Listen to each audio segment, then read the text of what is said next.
Let us pray. No, I'm going to hold off. Dear Heavenly Father, we just thank you, dear Lord. We thank you for this evening, dear Lord. We thank you for each and every one that has come to us to hear this lesson by our pastor. We thank you for our pastor who will bring us this lesson on living in the present with the power of strategies to win the battle of the mind, dear Lord. Let all hearts and minds be just focused on this lesson, dear Heavenly Father, so that we can continue to enjoy what the Lord has presented us with in terms of the gift of the present, dear Lord. In Jesus' name we pray and thank thee. Amen. Amen. Thank you, Dr. Matthews. Good evening to all of you. Power thought number 10, I live in the present and enjoy each moment, part 2. And remember this saying, this verse, Psalm 118:24, this is the day in which the Lord has brought about, and we will rejoice and be glad in it. There's a saying out there that I love. You've heard it. It goes like this. Yesterday is history. Tomorrow is a mystery or a canceled check. And today is a gift. That's why it's called the present. Present. Reverend, something smelling good. I'm trying to teach glowing something. I'll get through. Is that what it is? Oh, I may be smelling you. You had a pork chop? Yeah, I may be. Oh, it's on your clothes, girl. Sure. You should have changed. No, I'm messing with you.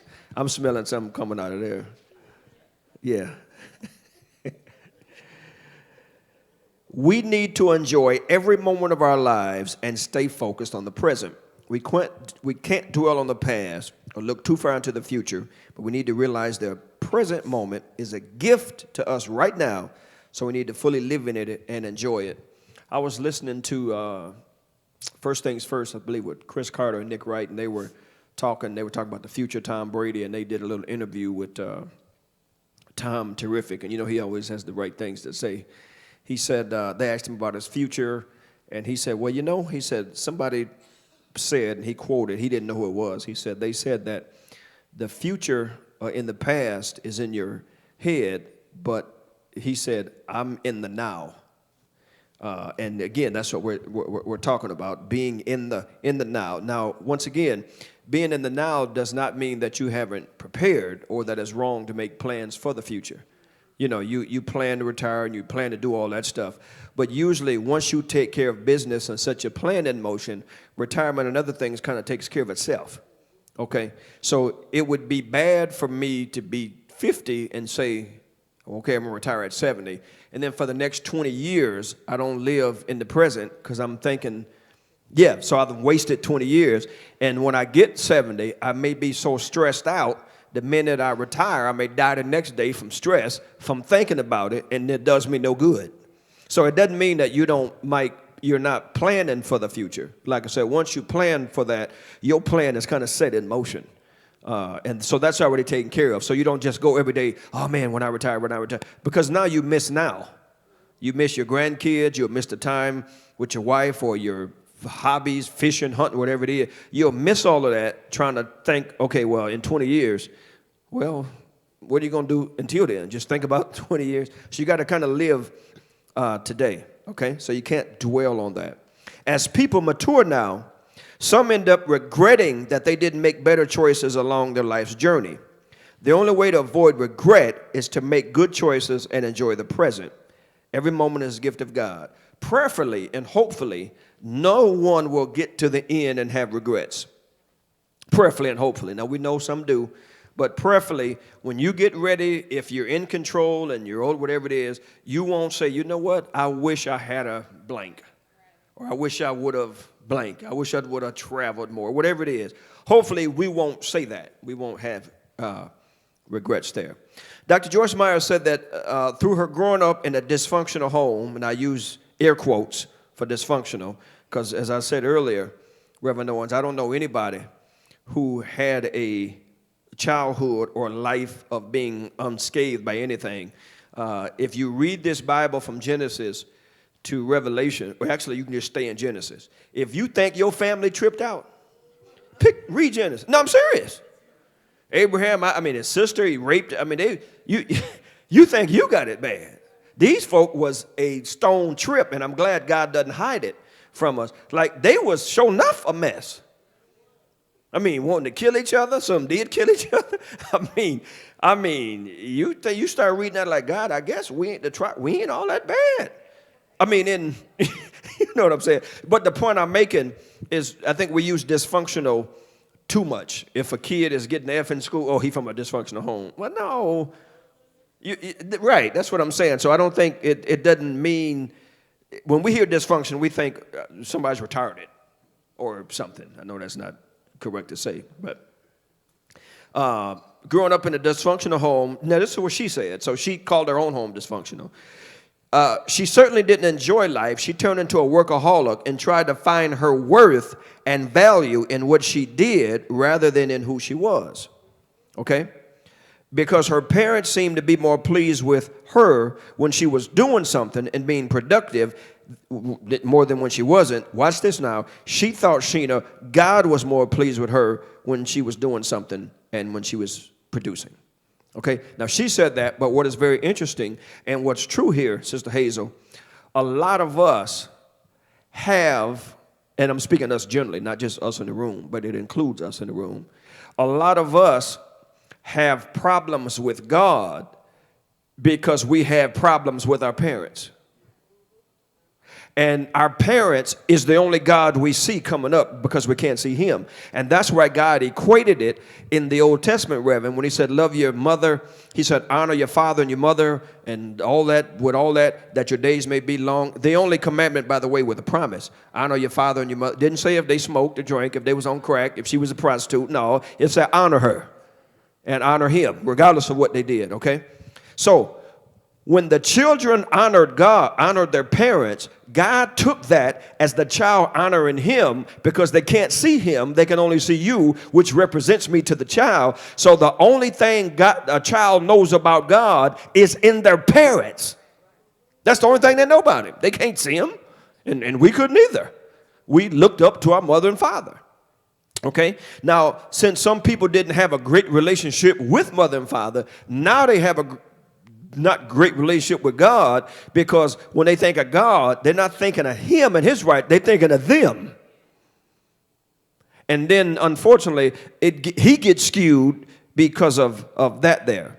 So now, what Joyce did and what a lot of us do is become a human doing and not a human being. And that's why when you stop doing, that person feels empty. A lot of people, I was a boxing fan growing up. Obviously, Muhammad Ali was the greatest. But Sugar Ray Leonard, they talk about the roar of the crowd. And he said, it's like a drug, a high. He said, you walk in the stadium, everybody screaming, Sugar, all this stuff. And you quit boxing, Reverend, and you walk, ain't nobody saying nothing. He said, that's like a blow, like, wait a minute. And if you're not careful, you get caught up in what you do. And now your importance is in what you do. And your importance is not in who you are. That's why some people, even off work, they're on vacation, and they wear their work tag. Like, what's that on? I mean, because I want you to know I'm CEO or I do this or do that. Now I'm defined by my job. No, you're not defined by your job. Your job is a job. You're not defined by, your value is not tied up to Kellogg or wherever you work. And there's nothing wrong with the places, but that's not where your value should be. And that's why I'm a person, I don't mind you being real, but I literally hate small talk. Like, don't just sit down next to me and start talking about something that ain't got nothing to do with nothing. And I know what you're trying to do. You're trying to pigeonhole people and you put them in a box. Now, here's one thing unique about black folk. I can sit down, I can meet a stranger and sit at a table, talk to them for an hour and don't ask them any questions. You know how we do. We just start talking. Somebody's come sit down. So what do you do? They know your business. I mean, like, and me not being, brightest all the time, what do? I kill people who ask questions. Now what? Because Kevin, what they saying in what you do, because if you tell them what you do, they're going to find some ballpark and they're going to stick you in it. And now they're going to determine whether I can talk to you or not because, oh, you do this. Oh, we can hang because you in the high, You see what I'm saying? It shouldn't matter. If I sweep the floor or own the company, you should treat me the same. It shouldn't matter what I do. Like, why do you want to know what I do? Like, you ain't even been at the table 5 minutes. I mean, just ask me how the day is going. You know what I mean? Sit on a plane with somebody, be talking to a brother, whole flight, get off like, all right, dog, I'll holler at you.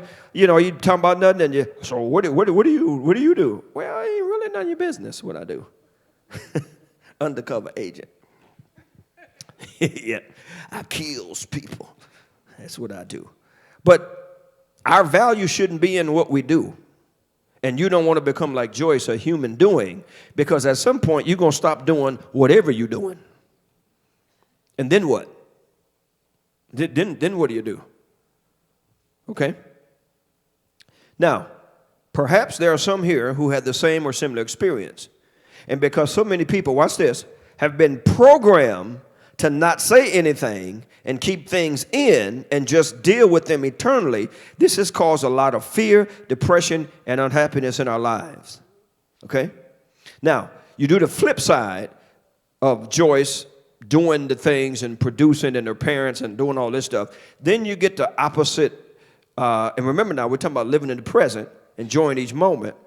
But the opposite of that is when you've come up in what some of us has come up in, and men don't cry, men, you can't do this, you can't do that, men don't, blah, blah, blah, whatever that stuff is. Not that they were only teaching us what they heard and what they thought was best, but they didn't know some damaging things was in there. So they taught us like to cope instead of to care and to fix.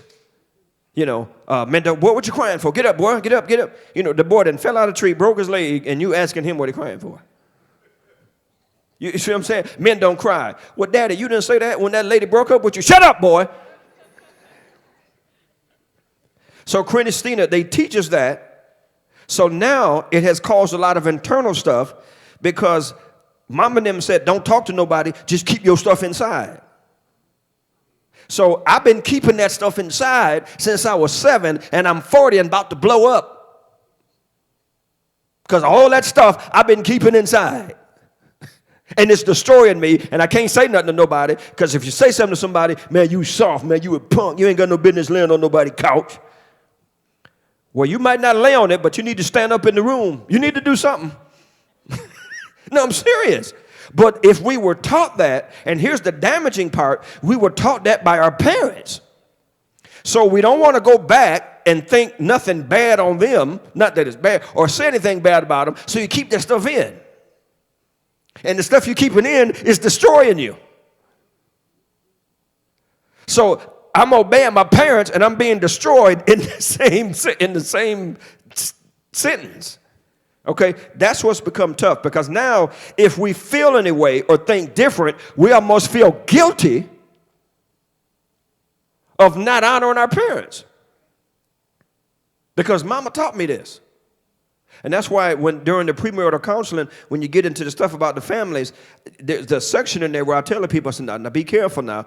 If your wife or husband say something and you be like, girl, that's just plain stupid. Or boy, that's stupid. I said, wait a minute. Because she going to tell you, oh, you calling my mama stupid. Because she got it from her. Or he got it from his mother. So be careful about what you call stupid. Because they're going to get offended because like their mama told them that. And y'all know how we got offended at the mama. Some of us still, I need a knife and cut some umbilical cords because some people still, they 50 and still connected. Like, you should have cut that long time ago. Okay? That's not dishonoring your parents. Okay? So now that since my mother or father taught me this, and they didn't teach it to us maliciously, they just been taught that. So they hand it down. So now what happens is we continue to cope, we continue to feel guilty, we continue to feel fear and depression and all this other stuff. And unfortunately, you can get used to anything. And pain is something that you should not get used to. It shouldn't feel so normal that, that's just pain. No, you're not made to just live in pain. Okay? And in this sense, I'm not even talking physical pain. I'm talking emotional pain and which can cause, obviously, physical pain. Okay? But here's a great power thought. I live in the present and enjoy each moment. That can actually transform our lives, because if you really allow it to change your thinking, you'll begin to enjoy life in brand new ways. Okay? Think about this. And answer this just in your head. Don't put it on your paper. And on a scale of 1 to 10, 1 being lowest, obviously, 10 being highest. How much do you really enjoy and live in the present moment? Don't write anything down. Just put that number in your head, because I know people be looking at your sheet like this, trying to see what your number is. How much do you literally live in the present moment? On a scale of 1 to 10. And like I said, just put it up there, okay? A lot, little, not much at all. Now, this next question may have to do with the first one. How much do you enjoy the people in your life? And the people in your life now, that's not, I'm talking about people that your friends that you got friends that you grew up with that you haven't seen since high school. I'm talking about them. I'm talking about people you encounter every day or every couple of days. Your friend, people you go to the movie with, or you'll go to the ball game with, or you'll go to a concert with, that, or your boyfriend or your girlfriend or your fiance, the people, your group, So the question is, how much do you enjoy the people in your life? Okay.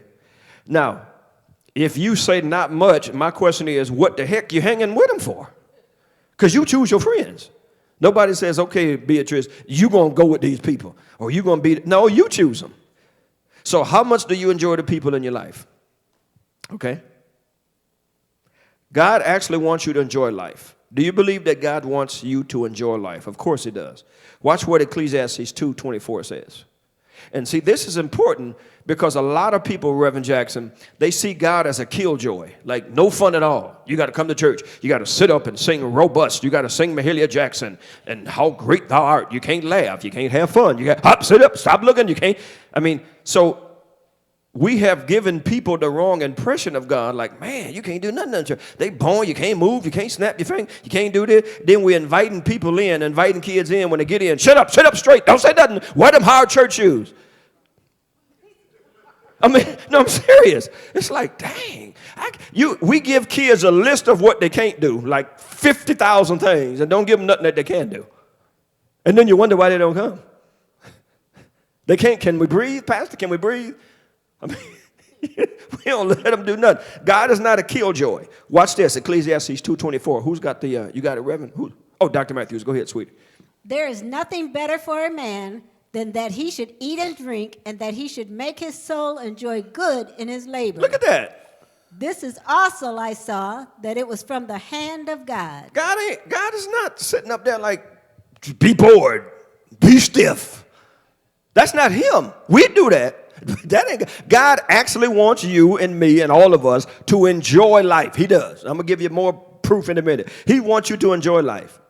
He doesn't want you to endure life. He wants you to enjoy life. But we're so used to enduring and all that stuff, coping and all that stuff.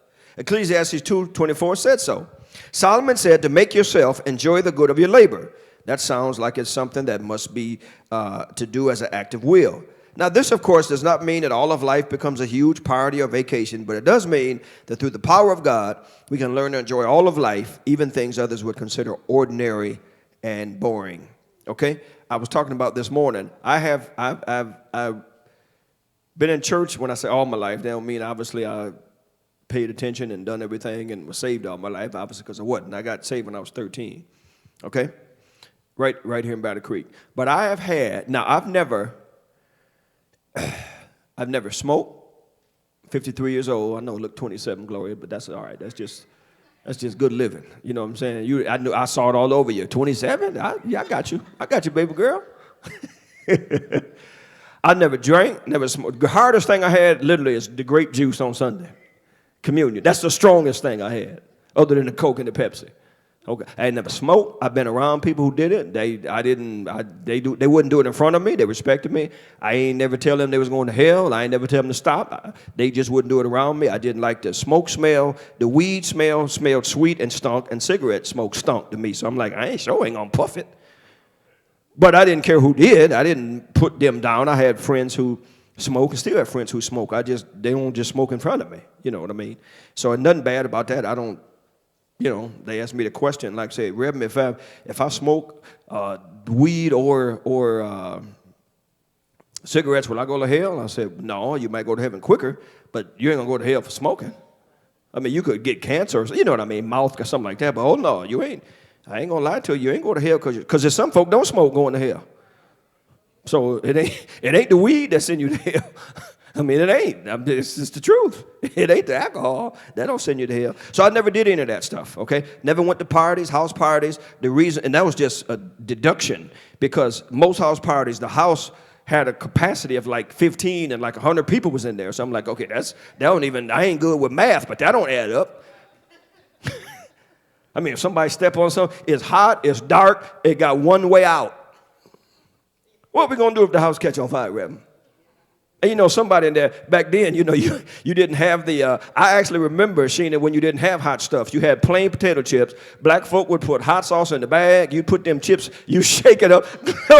No, ain't no different. I'm talking about you shake that bag and you got hot stuffs. That's what they did, Reverend. Popcorn and all that. That's what you did. Bologna, you'd slice it like this so it wouldn't do like that. And you drank the Kool-Aid out the mayonnaise jar. Y'all remember that? Y'all remember that? Yeah. That was fun to me. I mean, me and my friend listening to Michael Jackson, we dancing and sweating and thought we was Michael and all that stuff. That was fun to me. That's what but I've had more fun in the church than I had out there. I did. I do all the time. So you can have fun, and the fun we have when I wake up, my money's still in my pocket. I ain't done urinated all over myself. Because some people, what they consider fun, you'd be like, that's fun? But now fun is different things to different people, I gotta admit.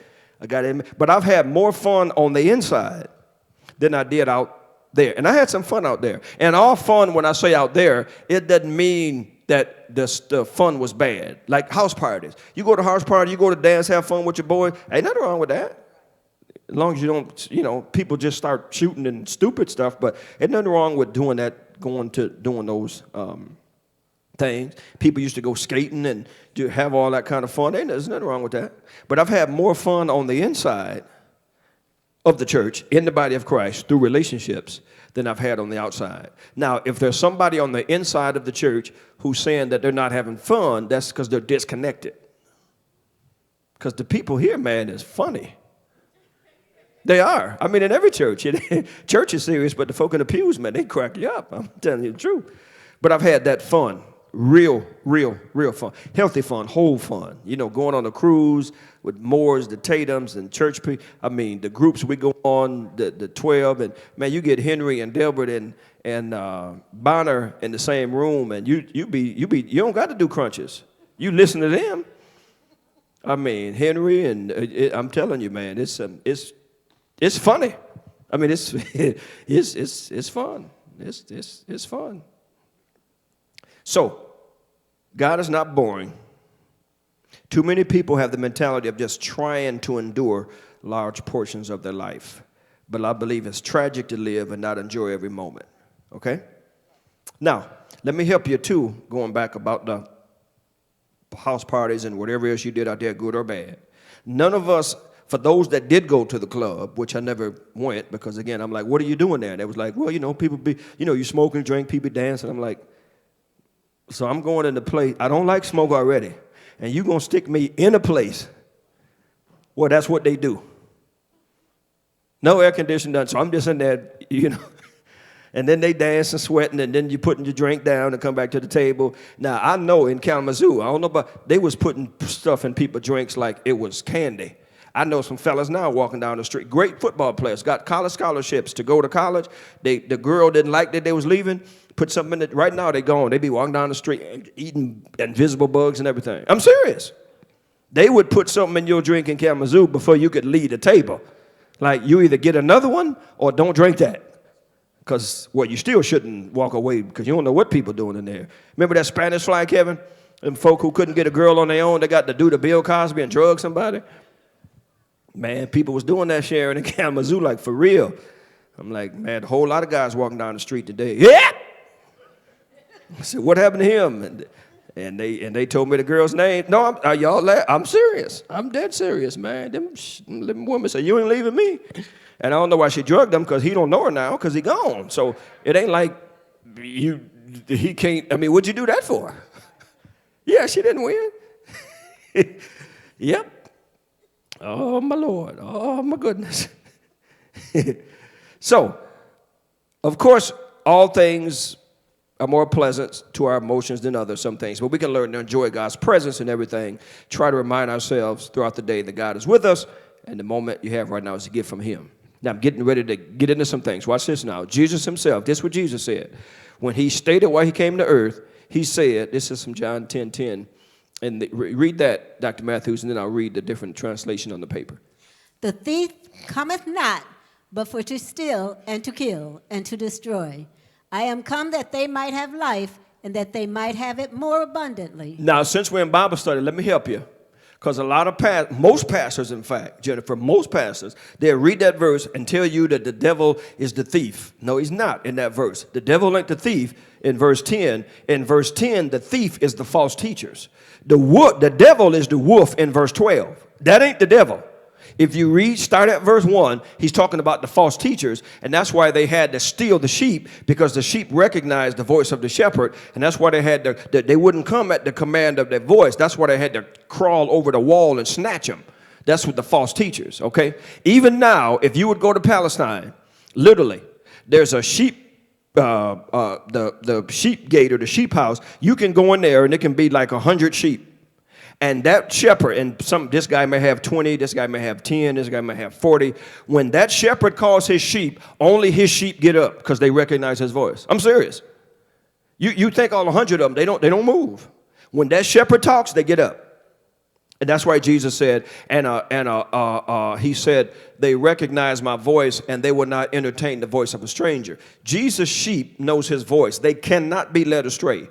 Not a real sheep of Jesus, and that lets you know who real and who ain't, because he said, they can't be led astray because they recognize my voice, and a stranger they will not entertain. So the thief there is not the devil, it's the false teacher. He comes to steal, to kill, and destroy. He says, I am come, though, that you may have life, and that you may have it more abundantly. Okay? Now, Jesus says, in this translation, I came that they may have and enjoy life and have it in abundance to the full, till it overflows. Overflows. Now, I don't drink coffee, but Gloria, sometimes I like the smell of it. Never drink coffee. Okay, I saw my daddy do it, and he was loaded. I thought it was cool, and I tasted it. I'm like, bah! You know, especially those people that drink it, Reverend straight black, like no sugar, no cream. Ugh. But it smells good, I think, when it's brewing. And what they used to do, they used to always put your coffee on a plate, a little salsa cup. And when the waitress came and did like this, if it spilled over, it didn't get on the tablecloth, it got on the plate. Okay, so it was so much in there. In other words, it spilled over. And Jesus said, I came that you would be so full that your life would spill over into somebody else. That's what he came to do. Okay. He also said, watch this, and we're going to hit this. I'm going to hit this one a little hard, Reverend. Hopefully I'm going to hit this like the Astros hit the ball tonight. And they should just say, we don't want to play at home because can nobody win. Yeah, let's just play in the, I had to say this, Reverend. If y'all saw when Trump actually thought they was clapping for him, did you see his face when they found out they was booing? It was so funny. They was doing all that, and he thought he waving and doing all this, and then he started hearing boos and started hearing him lock him up. He said, Kevin, he said, he's so stupid. He thought they was cheering for him. He heard the boos and lock him up. He said, it did. His whole face changed. It was perfect for him because he always think everything about him. Oh, they clapping for me. As soon as they showed him, boo. Now, how does boo sound like Trump? It doesn't. Yeah, they was chanting lock him up. Yeah. His little face changed, his handshake changed, and his poor wife, I think she tried to stay as far away. I mean, they take a picture. He'd be right here. She'd be like a kid. She'd be like, come here, baby. She'd be like, You ever notice that? They ain't ever like this. Ever. Melania like, all I want from you is them Benjamins. That's it. I ain't touching you. I ain't getting close to you. I ain't finna give nobody no picture with you. That's funny. But anyway. He says, I have told you these things. Watch this. That my joy, notice he said my, and my delight may be in you, and that your joy and gladness may be full of assurance, a full measure, and complete and overflowing. John 15:11. Watch this. Read that for me. These things have I spoken unto you, that my joy might... My joy. Now, I'm going to hit that. And, Nicole, I'm going to need Hebrews 12, 1. Oh, it's already on there. Hebrews 12, 1 and 2. Read that again, Dr. Matthews. These things have I spoken unto you, that my joy Okay, might... my joy. Mike, he didn't say joy at all. He said, my joy might remain in you, and that, here it is again, your joy might be full. My joy. Now the question is, Sylvia, if Jesus wants his joy to remain in us, that's the you, then the question is, Kermit, then what kind of joy did he have? Watch this. Watch Hebrews 12, 1 and 2. Watch this. Wherefore, seeing we also are compassed about with so great a cloud of witnesses. Folk up there watching us, seeing what we're doing, just looking down from the grandstands like, look at Gloria Clayton, look at Reverend Owens, look at Christine. They just watching up there. Watch this. Let us lay aside every weight. Every weight. And the sin which doth so easily beset us. Watch this. And let us run with patience the race that is set before us. Now watch verse 2. Because he said, remember, Petri, Nicole Wanzer, he said that my joy might remain in you. I saw your wheels, by the way. You posing like that. You posing like you got a new ride, just all in front of the car. Got the kids there, tied up to the back. She wouldn't even let him in. She pulling them on the rope. 3 of them. It's nice, by the way, sweetie. Huh? You tie one on the roof? Yeah, that's what you do. And have them sing jingle bells as you ride them. Watch verse 2. Go ahead, Dr. Matthews. Looking unto Jesus. Watch this. The author and finisher of our faith. Watch this. Who for the joy that was set before him. Stop. He says, I want you not to have joy in John, my joy. What kind of joy did he have? He was on his way to Calvary and said, who for the joy that was set before him. Wait a minute, Jimmy, he going to die. Wait, joy? I see a cross up there, dude. I don't see no joy. I see nails waiting for your hands. No. He said, who for the joy that was set before him. Jesus says, I want you to have my joy. Jesus had been lied on, spit on, back ripped to shreds. They pulled his beard out. And if y'all who don't have hair on your face, you let somebody pull, y'all know. Yeah. Let somebody put a Band-Aid on you or something, or a piece of tape, and they pull it, and they pull it off. Yeah, they pulled his beard out, beat him to the point, just like a pup. And then he says, who, for the joy that was set before him? Now, wait a minute. Jesus says, here's where I'm going. I want you to have my joy. My joy is not interfered with by nails. My joy is not messed up by people talking about me. My joy is not dependent on if people like me. Wait a minute. So how do I have his joy and you look at me wrong and I'm all tripped out? Well, oh, wait a minute. He said, I want you to have my joy. They put nails in his hand. You know what he said? Father, forgive them. They put nails in our hand. You MF. Y'all know what I'm saying? So Rev Morris, wait a minute. If we're going to have his joy, see, the joy he had was not dependent on what people was doing to him. They called, for those of y'all, no, Rev, you don't understand. See, they called me out my name. Listen, they called him a wine bibber. which was, we call him a drunk. They called him Beelzebub, Lord of the Flies. They called him a devil. They called him everything except what God called him, and it didn't bother him. For the joy that was set before him.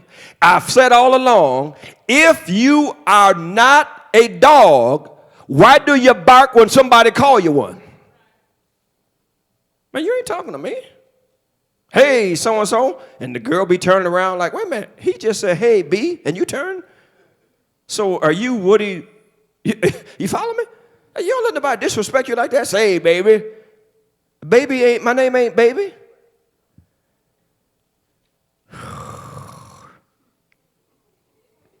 He says that you may have my joy. His joy is not thrown off when somebody is sitting in his seat. His joy is not thrown off when the greeters didn't speak to you.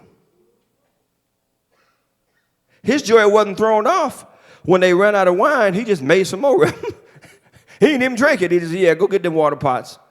Y'all, yeah. The point I'm making, we say, you made me do this, or Kevin made me, or whoever, Anthony made me. Jesus' joy said, well, no. Because the joy he had, he didn't lash back when they lashed at him. So if you and I are going to have his joy, then we can't allow circumstances to override us. Circumstances are like a bed. I told you before. The bed is very comfortable when you land on it. But Sheena, if it's laying on you, you got a problem. You're going to suffocate. Okay? So you should never be under the circumstances because you don't have no business being under there. You're supposed to be above them. Who for the joy? He said, Charmaine, I want you to have my joy. My joy. Overflowing. Then he says, but now ask and keep on asking, and you will receive. Here it is, so that your joy, gladness, delight may be full and complete. Now, if someone asked you tomorrow, what's the difference between joy and happiness? How would you answer them? Happiness is temporary. Joy is eternal. Okay, happiness is temporary. Joy is eternal. What else? Anybody? The difference between happiness and joy. I ain't looking for no holy answer. I ain't looking for the right answer. I just want to hear what you would tell them. Well, I'm asking you, because tomorrow I might not get here. So I'm asking you now, what's the difference between joy and happiness? Or is there a difference? I think there's a difference. Get the mic, Kevin. Joy can be from internal, and happiness is from without. From out, I mean, okay. From now. Okay. Christina? I feel like if you truly have joy, can't nobody steal your joy. Okay. Good. Anybody else? Joy and happiness. Henry? Oh, I'm closer. No, I got her. It appears that they both are equal to me, joy and happiness. That's just my answer. Anybody else? Sister, now you can.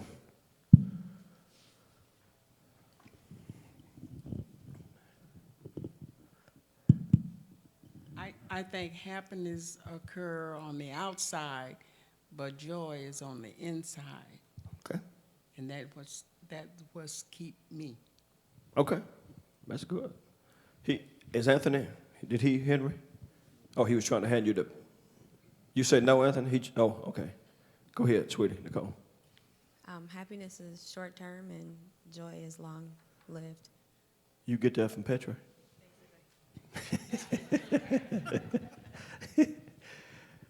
Glow.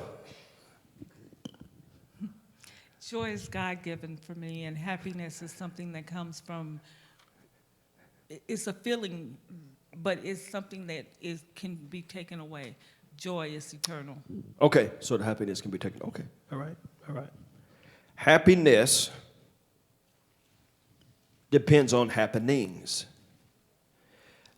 Listen, the best example I can give you is the closest one I get. You can be broke, water cut off, lights off, no food, and be joyful. But you can't have lights off, no food, no heat, and be happy. No, you can't. You be joyful, but you ain't happy. Because again, happiness depends on happenings. And as Kevin and others have said, it's usually from outside stuff. See, people can be happy because they got a man or a woman, but people can be joyful, Reverend, when they're single. And when he leave or she leave, now you're unhappy because something that's on the outside has taken place. And then you're happy again when you get another one of whatever you had, and that was worse than the other one. Now you ain't happy or joyful because he done stole both of them.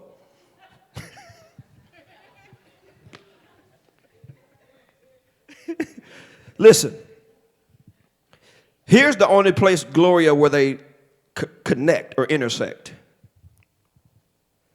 Joy is the source, happiness is the stream. You can be happy and joyful, but joy has to be the source, because if my happiness is based on something else, the minute you take my something else away, I'm unhappy. You may leave me or quit me or stop making pork chops, or you may do something to make me. You can make people unhappy. As Christina said, you can't make them unjoyful.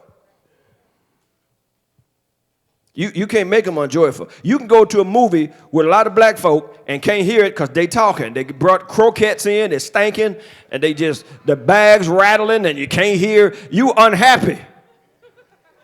But they ain't take your joy, they took your happiness. You like, now let me tell y'all something. You tell me about, now I don't care how big a plane is. These black folk, Jimmy, God in heaven is my witness. These Negroes brought chitlins on the plane. And they opened them up, and every black person, and white people's like, what is that? Every black person said, chitlins. We ain't have to look. We ain't have to go back. They got to smell all of their own glory. I'm serious. You don't bring them into an enclosed place. Ain't no ventilation on the plane. You like, what? Just popped them open. Oh, my God. How long a flight? We got to smell them. And y'all got had nerve to have us in 3 seats from the bathroom, and I know what chitlins do to people. Let me off. Emergency landing. I mean, most people get on a plane, snacks, crunching munch, or Cheetos, or chitlins, right? I mean, chicken fingers even. Chitlins? You shouldn't bring nothing on the plane where you need a plate and a fork. Sandwich, handheld. They call them handhelds. Chicken sandwich. Something where you just bite, put a plate, Sylvia? Chitlins? On a plate? We got the inhale list, and pray to God you ain't going to Los Angeles. If I got the smell list for 5 hours,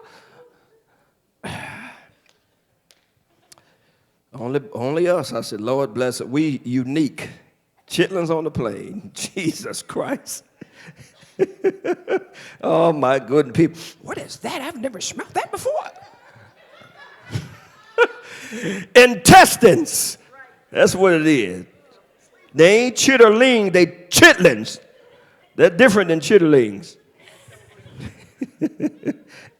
Look at John 16:24.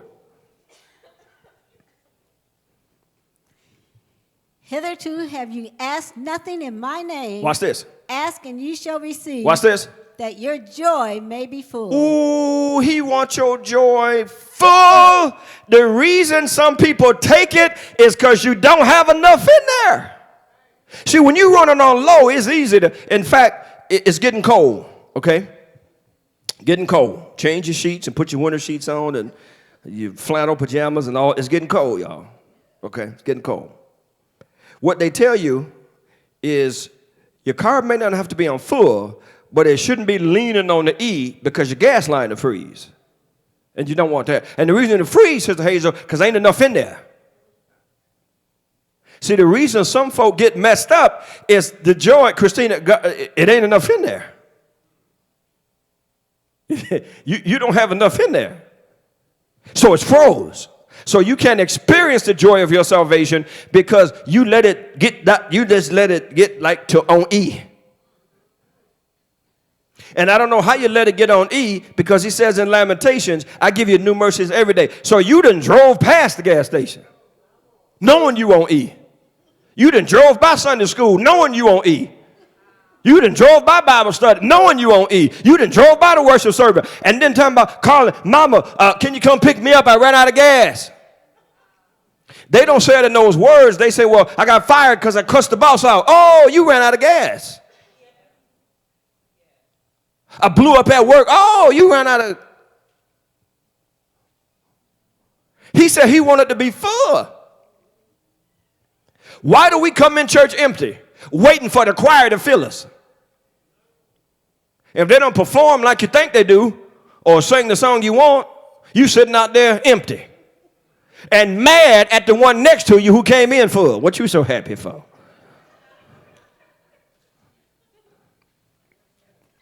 Yeah, I know what I'm talking about. When he prayed to the Father, John 17:13, he actually prayed that they would have joy. Watch this. And now come I to thee, and these things I speak in the world, that they might have my joy. He says it again. My joy, Dr. Matt. Not just joy, my joy. Fulfilled in themselves. His joy is uninterrupted. You can have nothing and be happy. You can have 3 jobs, all the money in the world, and be the most miserable rascal in the world. 1929, I told y'all before, Daddy said, bro, stand back. Daddy could have been a comedian. But he was serious. He said, in 1929, I told you before, Sandy, he said, times were so hard, rats were standing on the corner crying, eating onions because there wasn't no cheese.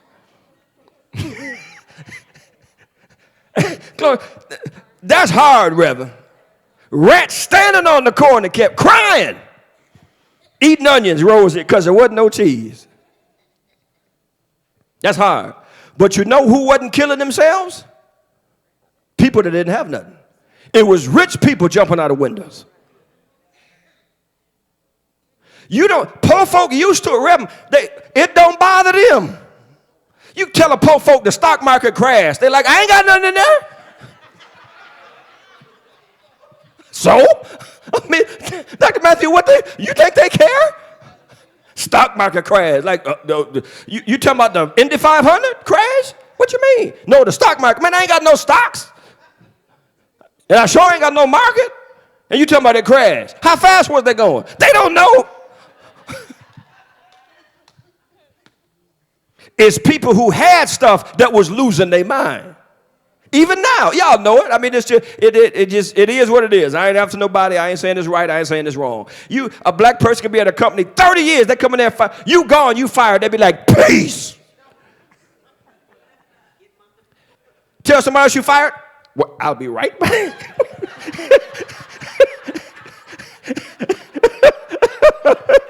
No, they coming back. If a person they do that to me, I'll be right back. Oh, no. We're going to walk you out and we're taking you to jail now. What you think he going to get? A gun. Black folk be happy like, man, there was a party Thursday anyway. I wasn't going to party. You can fire them in their dance. They start flossing and orange juicing and or whatever Jada called it. Orange justice. What's it called? That thing they be. No, the orange justice. That thing. I'm laying in the bed the other day, Jada was in the room and she started doing something. I said, what?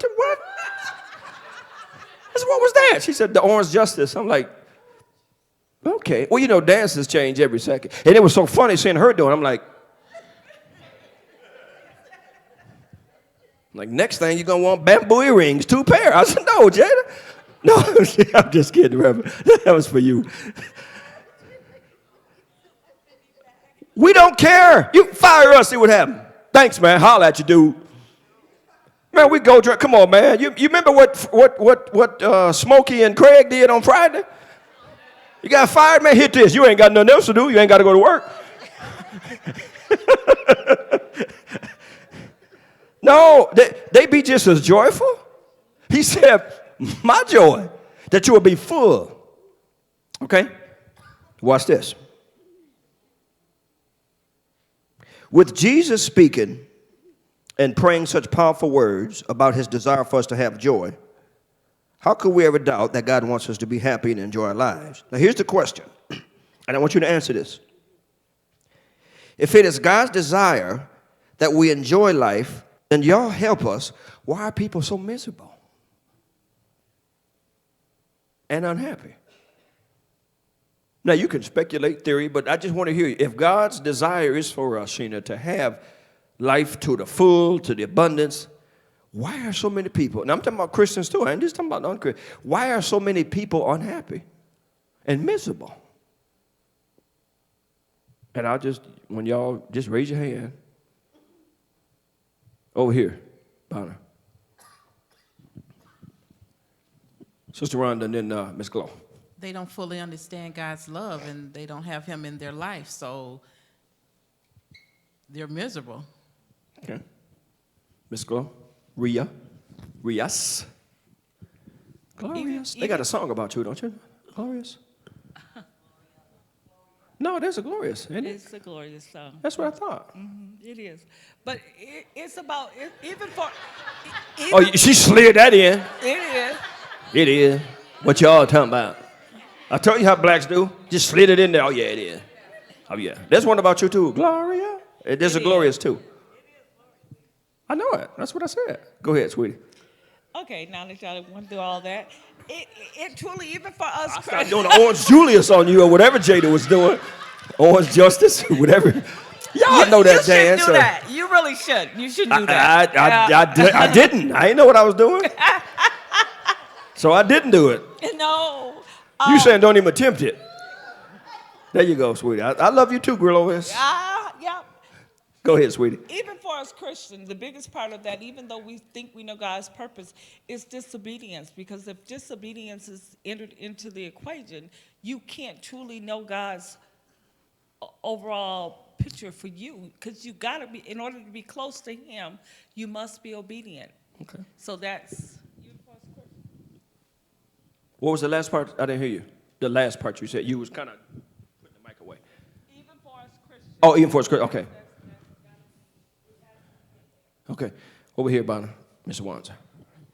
Yeah, we just want to know why they're so miserable and unhappy. I think because people are stuck in their ways.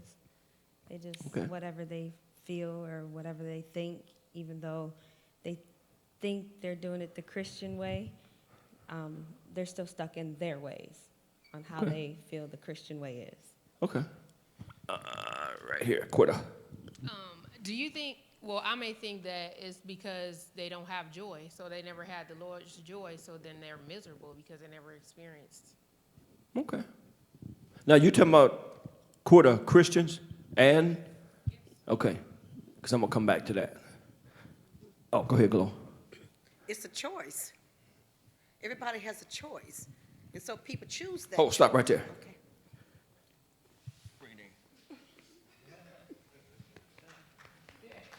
That's great. That choice. It is. Go ahead. Finish your thing. She nailed it. I just wanted to do that. Go ahead. Finish. I didn't want to. Okay, that's okay. It's just a choice that you choose. God gave you that will. He willed it to you. So that choice is yours. Whatever that decision that you make, that's what you make. And you're going to live with that choice. Because once it, Nicole, pull up for me. Thank you, sweetie. And that's where I'm going. Pull up Galatians 5, Nicole, if you will, 22 and 23. Because it is literally a choice. It is. You choose. I can't come in here and say, you ain't joyful. That's her choice. Like you said. Watch this. Go ahead, Dr. Matthews. But the fruit of the Spirit is love, joy. Right there. See, you have it. You already have it. It's a choice. When you and I are saved, this comes in the package. Love. Quit talking about you can't love nobody. Yes, you can. Joy. You see it? As Gloria said. Peace, long-suffering, gentleness, goodness, faith, meekness, and temperance. You got every one of those. But as she said, it's a choice whether you're going to display it. It's in there. You have it. You can't say I don't have joy. Oh, yes, you do. If you're saved, it comes in the package. Now, you got to manifest it and appropriate it, and you got to choose to walk in it. But you can't say, I don't have, oh, yes, you do. It's literally a choice. It's a choice if I'm going to get mad. Reverend Owens can't make me get mad. She can do stuff, but that can't make me get mad. I have to decide, you know what, I'm about to trip out. And I got to go through a whole lot of thought process to do it. Unless you're so natural, it just flies off, which is really bad. But you have to make a conscious decision. I can't make Hazel's day unpleasant. I may cuss her out. I may do all that stuff. But I don't make her cuss me back or whatever she do. No, that's the choice of Hazel or whoever it is. So it is a choice. You have it. All of us have joy. All of those who have named the name of Christ. They have it. We all have it. Okay? And now I'm getting back to what Gloria said about the choice. We'll get into this next thing here. Perhaps it is because we fail to set our minds to enjoy life. Watch Colossians 3:2. Dr. Matthews, watch this. Set your affection on things above, not on things on the earth. That gets back to the choice. Listen, you set your mind wherever you want it. Charmaine don't go to work and they say, okay, you came in unplugged, I'm going to set your mind. No, her mind was set before she got there. And if she changes it, she changes it. They don't change her mind when she go to work. When Mike goes to work, Western don't change his mind. His mind is set. If he changes it, it's because he decided to move it. Because nobody can set my mind for me or yours either. Nobody can set our choice. We do it. Set your affections. Watch this. I'm going to set this Bible, Reverend. I'm going to set it right here. That Bible won't move until I move it. I mean, unless somebody come in and, you know what I mean. So if I set my mind there, you can't do nothing to me to change it. Because I said it. It's my choice. I choose to be joyful. I choose to be happy. I choose to be this. I choose whatever the this, the that. The point is you choose it. I choose it. We can easily fall into a pattern of surviving and enduring rather than enjoying life. I can take all of us right now on the bus and the van. We can go to Bronson Battle Creek. I can take you in the ICU unit, and I can show you people that's surviving and existing. And I can take you to other rooms and show you people that's living. You see the difference? There's some people existing in there. They don't know if they're a telephone pole or a grapefruit. They surviving. They existing. I can take you to the very next room and so full of life. Now, some of the reason, obviously, that they're not existing, that they're existing or living, some of that is not there. I mean, you could be in a car crash, you could have a disease. So we're not talking about people who choose to be in the ICU. We're not talking about that. Because, again, a lot of things happen to them that is no fault of the person. But I'm saying we choose whether I'm going to be in the ICU and exist or survive, or I choose to live. Can anybody take that from you? That's your choice. You set it every time, every day, and you get a brand. You could have. The thing I love about God, you can mess up all day today, from the time you get up to the time you go to bed to the time. But when you wake up, Kevin, He says new mercy. He don't look back and say, okay, now you got to make up for that. It's new mercies waiting. They just waiting. But you got to make the choice. Am I going to take the new mercies, or am I going to continue in what I did yesterday? Because somebody put it this way, and I'm not sure who said it, Reverend. But they said, if you're not going to do better tomorrow, what do you need it for? I mean, you ain't going to do nothing. So you praying for tomorrow, and God saying, for what? Now, we obviously hope God don't kill nobody during the day or during the night. But like, what do you want tomorrow for? If you're going to do the same thing, you don't need it. I mean, right? So you got to set your affections. You, me, I, us. Listen, the more you enjoy life, the more enjoyable you will be. The more you enjoy life, listen, the more enjoyable you will be. People will want to be around you. If people don't want to be around you, it's not that they don't like you. They simply want to enjoy life, and then here you come to kill joy.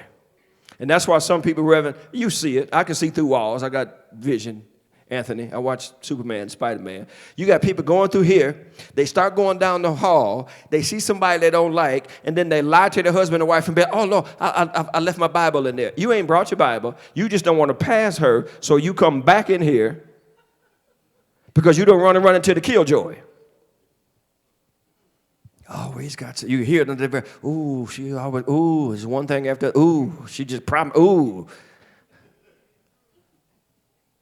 And then the person that everybody is staying away from come tell me, everybody treating them like this, like, you know, and I'm trying to figure out what I done left. Oh, wait a minute, I left my son or something. I mean, no one wants to be hit with negativity every time you see them. Nobody. I mean, it ain't right saying it walk away from, but that, please. I mean, do something right or something. I mean, your dog would bark. I mean, meowing and your cat barking. I'm like, oh, here it is. One thing, oh, my goodness. Oh, my God. Where more nobody speak to me? No, they tired of listening to you. Complain. They don't dislike you.